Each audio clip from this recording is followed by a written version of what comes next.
Today is tough, but the reality is the parents of 19 young children and the families of 2 teachers are planning funerals instead of summer vacations tonight. My daughter, Annabelle Guadalupe Rodriguez. Her name, she's only 10 years old. Tonight, our country is left searching for answers no one seems to have. She's not a baby, but she's my grandbaby. And Tonight, we remember the lives lost, hoping to find a better way forward. If it could have been my child, what would I have done? What would I do? Well, thanks for joining us tonight. We are going to update you on the latest that we know about yesterday's shooting at a Texas elementary school. But we also want to remember the lives lost at school shootings in the United States since Columbine back in 1999. You're going to see at the bottom of your screen a running list of tragedies, when they happened, where they happened, and how many lives were cut short. Texas Governor Greg Abbott ran through the timeline of events today, describing this gunman's actions just before his attack at Robb Elementary School. He says 18-year-old Salvador Ramos first shot his grandmother in the face, then drove away in his car, eventually crashing outside the school, and that's when he got out and ran inside. He then barricaded himself in a classroom and began shooting. 19 children and 2 adults were killed, all in one classroom. 17 others were also hurt. They are all expected to survive.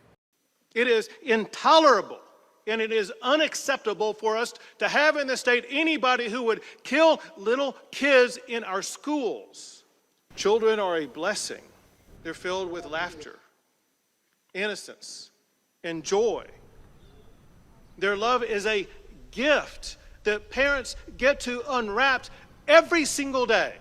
Parents in Uvalde had that gift taken away from them.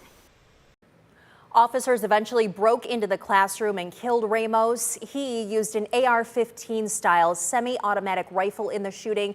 He had legally purchased 2 of them just days before the attack. He also went on social media minutes before the attack saying he shot his grandmother and was going to shoot up a school.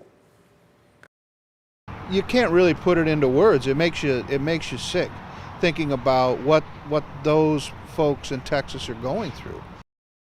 And as we're all trying to come to grips with what happened yesterday, many local school districts increased security measures today following this mass shooting. Madeline Watkins joining us live from Lake Local Schools tonight, one of several districts joining forces with law enforcement to keep the students safe. Madeline, tell us more about what you're finding out there.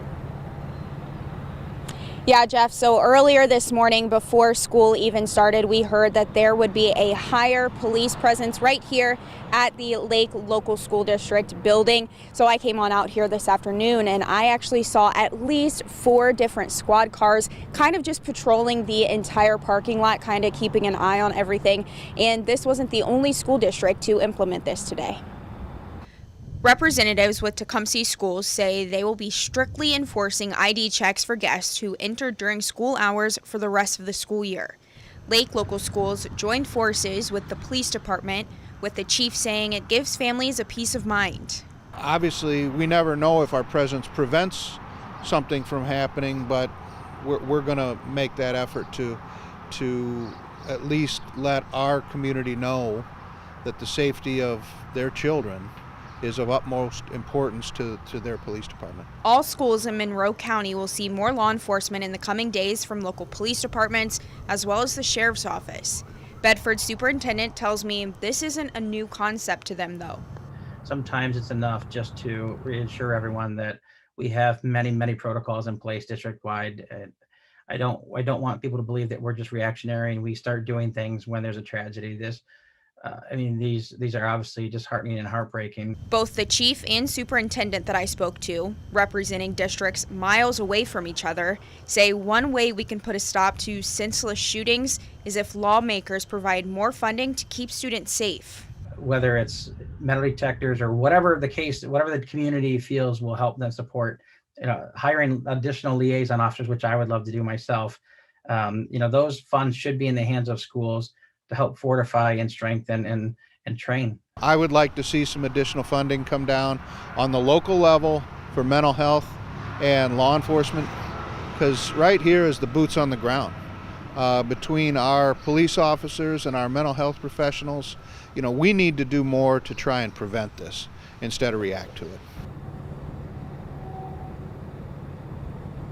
Now, we also spoke to the superintendent with Perrysburg schools, and he says that bringing in extra law enforcement actually onto school property only does the opposite effect. He says that it just makes families anxious and students not really knowing what's happening, if it's something good, something bad. So he says that they won't be adding them physically on the property, but there in Perrysburg, he will have extra enforcement kind of just patrolling nearby, just keeping an eye on schools.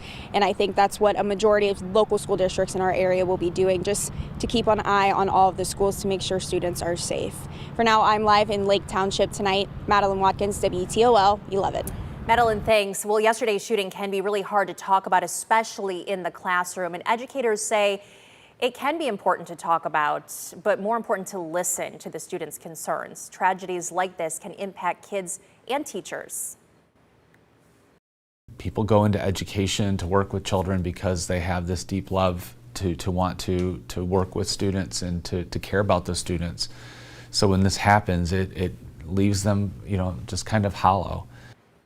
If you are going to talk with your kids about this, experts suggest making sure it's age appropriate. It can be a lot for them to handle and understand. Of course, this is a story we will be on top of for you as new information is released. Be sure to stick with us here on air, online, and on our news app for the very latest.